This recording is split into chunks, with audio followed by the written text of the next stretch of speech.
Hey class, welcome back. Today, notes for September 1st. We're going to be getting into the midterm today. For today, the midterm is going to comprise of an online exam. The online exam is going to be held on quizzes. Now, if you don't know what quizzes are, I've got probably the link up on the main screen. Log into the quizzes. Once you've logged in, we'll start the test. After you finish the test, you have the rest of the period devoted to you to finishing any outstanding assignments that we have to get done. So if you have art histories that you gotta be turned in, if you have sketchbook designs that have not yet been done, finish those up, get those turned in, and then finalize on projects so that those are ready to turn in, good to go, and I will see you guys after that. Now, this is an assessment midterm, so it is a test. That test is graded as a normal assessment. Make sure that you answer the questions to the best of your ability. Again, I've told what provisions you guys can use during the test. Make sure that you're staying within of those boundaries. You're not accessing any of my videos, or you don't have any digital copies of notes. Those are the two main factors.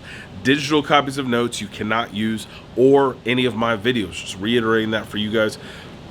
Again, available for questions if you have them. Other than that, good luck. I'll see you after class.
All right, getting us started off for my ceramics class. This is ceramics coils. We're talking about coils today. What are coils?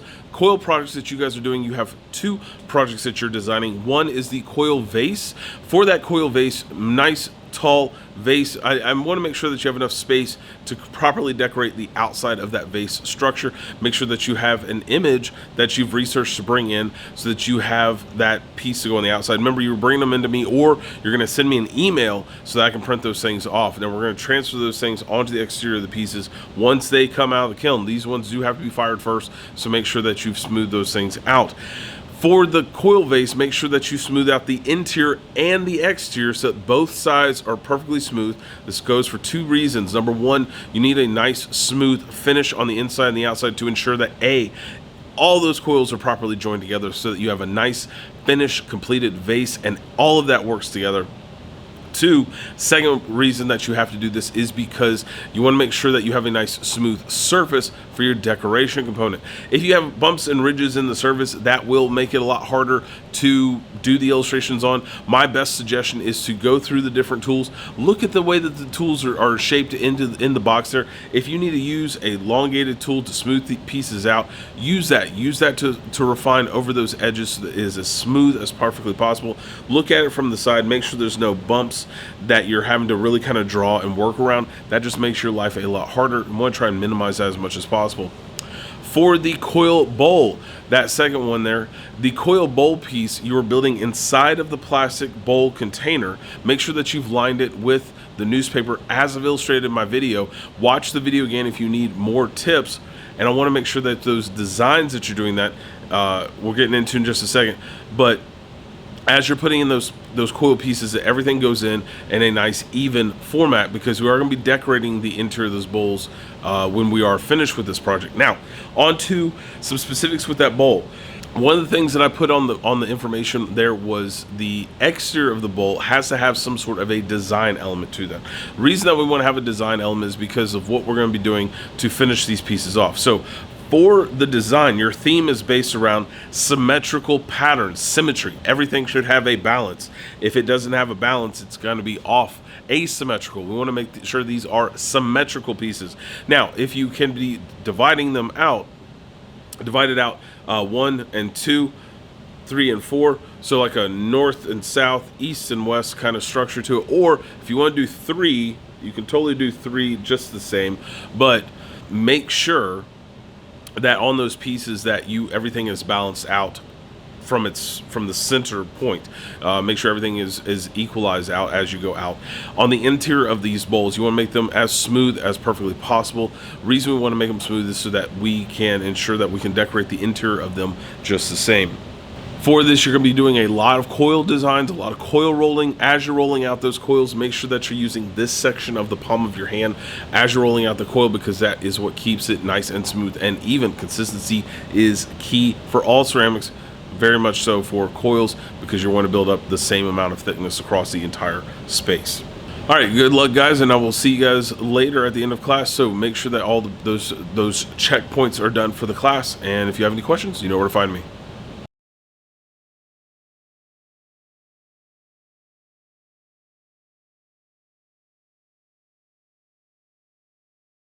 Let's get into some mark making. Now, for my service design class, you guys are getting into mark making today. What is mark making? Mark making is we're making marks on paper. That's really it. There's not really a lot of high thought for that. But what this is telling us is how we create tools, how we use different things inside of our classroom, how we are creating marks on paper. Now, what is that? What are we supposed to do for that? I've collected a section of materials that you guys are going to combine together to create different tool items. These tool items are then used to make different marks via paint on the back of your notes explosion book. This thing, so you're going to take the back side of this that you have as the blank paper. We're going to be doing a different mark making patterns on the outside of this. Now, you're not going to do your marks on there initially. You're going to first do them in your sketchbook. Why are we doing them in sketchbook first? Because I want you guys to have a practice of how it is applied to it. You might find that as you made different tool pieces up, that you have pockets, holes, missing pieces where you put down a stamp, you think it's going to be perfect, but it doesn't, because of how the paint is either attached to the tool itself or how the tool is being stamped onto the paper, and you're going to have those negative spots, the parts where there's no paint there. I want you to test out all of those different pieces in your sketchbook first before you start transferring them over to the final piece. Now, for this, you're going to come up with at least 5 tool designs, 5 things that you've created for mark making process, and you're going to have 16 different patterns. In your sketchbook, I would shoot for 20 different patterns, because some you're going to like more than others, and if you have a couple that you don't like, you got backups just to fill in those spaces. Again, using 5 different tools, that is the minimum. You might want to make 10, or you might want to make 20 different tools. Each one has a different mark, and those are the ones that you want to use. That's perfectly fine by me. You guys have full carte blanche in making those tool pieces with the materials that I've got provided. If you have something at home that you'd like to bring in and use in place of that, perfectly fine with me as well. Do double check with me, and I want to make sure that it's mainly so that the things don't break down while you're using it. I want to make sure they're consistent as much as possible. You're going to be making 5 tools minimum, testing them out in your sketchbook. You want at least 20 different pattern designs, and all of those designs are done in the sketchbook. So that's the overall for today. If you have a couple that you want to go ahead and start transferring on the paper, you can. You got me if you got questions. Otherwise, catch you guys later. See you guys. Hey guys, welcome back to class. So today's class is a Wednesday, and what does that mean? Art History Day. For art history, we're going to be going onto Canvas and clicking on the art history that we have selected for us. Now, the art histories do vary; they do flux, but by what you do, but they all base around 3 very simple components. Number 1, you have the description, which tells us what you see in the overall image. What do you see in the painting? You're listing those 6 things. What do you see? Just, I see this, I see this, I see this. Those are those I see statements. Number 2, you have your interpretation. Why did the artist come up with the decisions that they made in creating of this piece? Why did the artist decide to do the reasons and pieces as they did?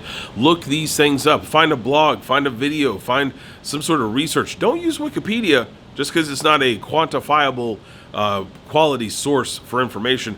Biography, or if you have an independent blog, if we're doing some modern artists, find an independent blog, them saying why they did what they did to help justify your reasons, your rationale, your meaning behind your interpretation.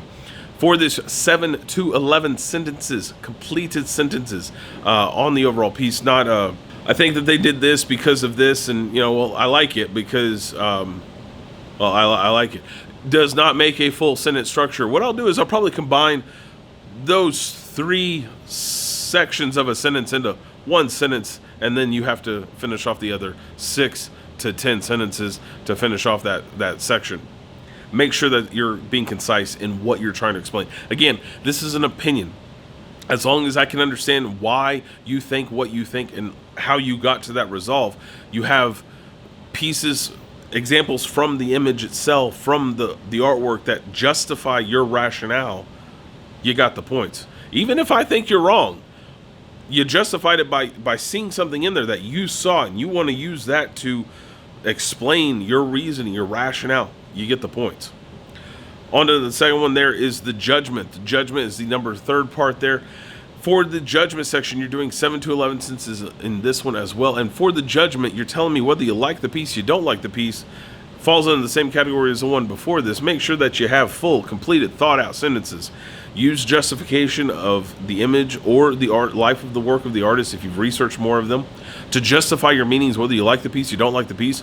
That is fine. You might find a piece, Diego Rivera's May 3rd painting, where it was the slaughtering of civilians by the Spanish Inquisition, and people, they're mad about the Inquisition. They're mad that these people were killed, but you like the painting because it says truth to history, that these people were taken out of their homes and persecuted for no reason whatsoever. They're wearing white shirts to justify that they were innocent. There was nothing wrong with them. You have military people coming to take them away, coming to take them down. You are justifying why you think what you think, using substance in the work. That's the stuff that I'm looking for. Again, all this is opinion based. Sell me on your opinion. You got the points. So knock out those 3 sections. Get it turned in. Remember, I like it done online. So if you can go ahead and submit it through Canvas, through that Word doc. If it's not working, worst case scenario, send it to me in an email. Make sure it's all written out. Had one student write it in notes, copy and paste it into an email, so I have it fully there. iCloud just doesn't work the same. Make sure all that stuff is taken care of. Other than that, you guys know how to find me if you guys have a question. Otherwise, I'll see you guys later. Have a good one. Ciao. All right, guys, we're getting into day 2 of our coils here. Now, for the coil piece from my ceramics class there, on these coils, make sure that you're smoothing those coils out. This is by far one of the most important things that you guys can do.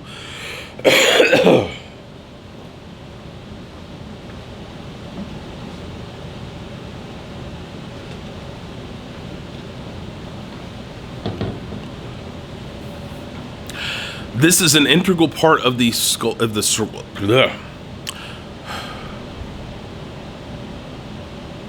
This is an integral part of the sculpture ceramic making process, is making sure that pieces are smoothed out properly. Use the different tools, use a wet sponge, use a paintbrush to get a little bit of water in there to smooth out those pieces. You want to make sure those textures, those surfaces are smooth as possible. Now, if you've started working on this the day before, which I hope you did, make sure that you're adding a little bit of slip onto those coils, so as you're attaching those coils, they have something to grip onto. And the reason being is because we're taking fresh clay that's out of a bag, and you're taking some some built clay. Let me put my hand like this, and you're adding that fresh clay to it. You want to put a little slip there just to make sure that the water amount in the fresh clay and the water amount in the piece that you've already built start to equalize and make about the same. That's why I put the slip in there. Slip is to make sure that those two pieces are hydrating at the same rate so they interlock together. If you need to, there's what's called scratch and score, which is where you scratch the surface with a tool.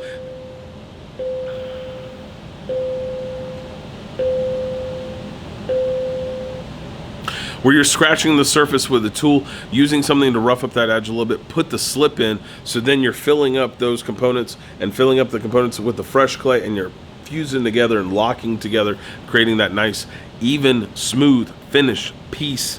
All those things work together. After you've done that, just keep on building, keep it on going. If you're working on the bowl, you're working on the vase, get those two things done, smooth things out. For the bowl, the texture that we're going to see, the design aspect is going to be laid on top of the paper, so that part's not going to be smoothed out. So we'll see how the coils were folded into the bowl shape, so that one don't have to worry about, but make sure you're smoothing out the interior. I put a little bit of slip on the inside there too. Keep it as smooth as possible. We want to have a nice even finish so I don't have any bumps at all. I want to try and make it as smooth as possible for my design. As always, if you guys have questions, you know where to find me. I'll catch you guys later. Have a good one. Later.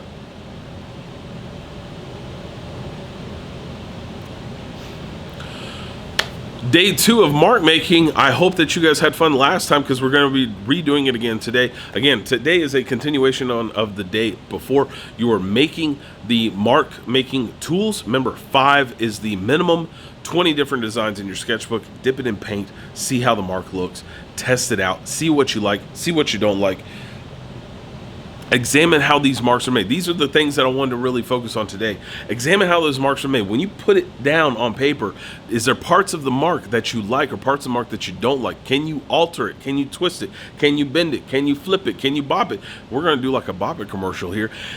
Finish out those testing of how you want to integrate that texture, how you want to integrate that mark, so that is in that design, everything is flushed out. It looks really cool. I look forward to seeing a lot of cool examples, a lot of cool testing today, a lot of figuring out how these things work.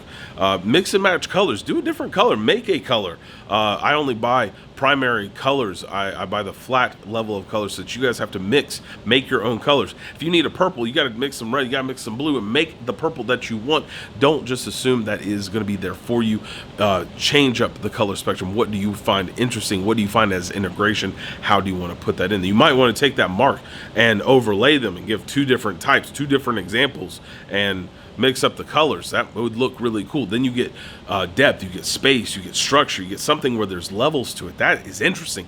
Find it engaging, find it interesting, put it in the sketchbook. Ones that you like, circle them, make sure that you know those are the ones that you're going to put onto the final piece, which is at the back side of that explosion book.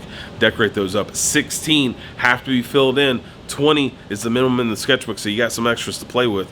And I'll see you guys. If you have questions, you know where to find me. I will answer any of those questions I possibly can. Other than that, I will see you guys later. Have a good one. Ciao.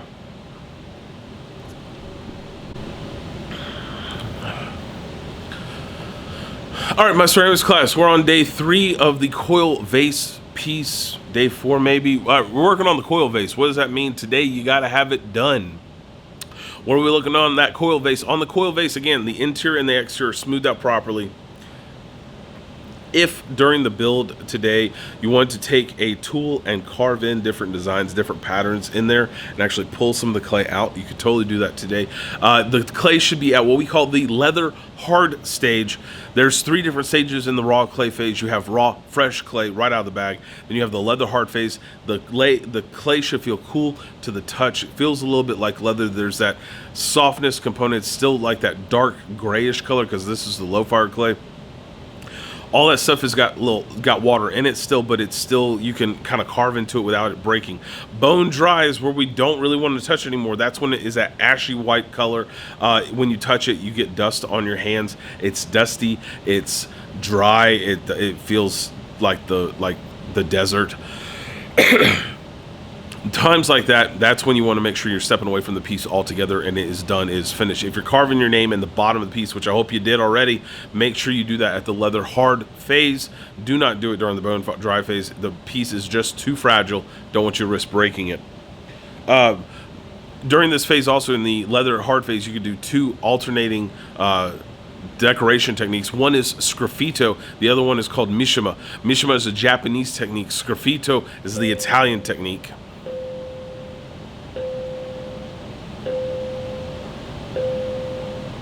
Now, sgraffito is the Italian technique for these pieces. If you have a design and you wanted to carve a design into, paint some glaze, some slip over it, where the glaze or slip goes into the recess sections, and then you carve off the top layer. That is the mishima technique, where you've done a design, you've laid on the slip, and then we're going to carve off of the top. That is mishima, where it's already laid in there. Sgraffito, to scratch. You're going to put slip glaze on the outside of it, and then we're going to scratch through that glaze to give us our finalized design. And that's going to be our final one there.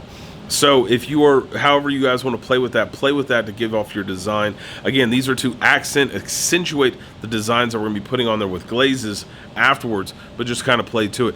Put your notes in your sketchbook so you know what you did, how you did it, and what processes worked for you. You might want to illustrate these things out. Grab scrap piece of clay, little one. Do a little test run on it. That is always what I recommend. Test it before you put in the application. I want to make sure you're successful so we don't have a catastrophic failure at the very end. Want to make sure we minimize that as much as possible. As always, if you guys have questions, you know where to find me. Otherwise, I will see you guys later. Have a good one, guys. Ciao. Welcome to the final day on mark making. For mark making today, you guys are just completing out the stuff that we've already done. If you have outside tools that need to be built, build the tools out, knock them out, get the designs into the piece, and then start putting those designs on the back of the exploded paper. You're covering that with all those designs. 16 in total for the final is what is due. I want to see how you are integrating different patterns, different techniques, how the different lines or motion of color or motion of the pattern really dictates what you're trying to showcase. Do something cool, do something interesting. If you have questions, you know where to find me. Otherwise, good luck. I'll see you guys later.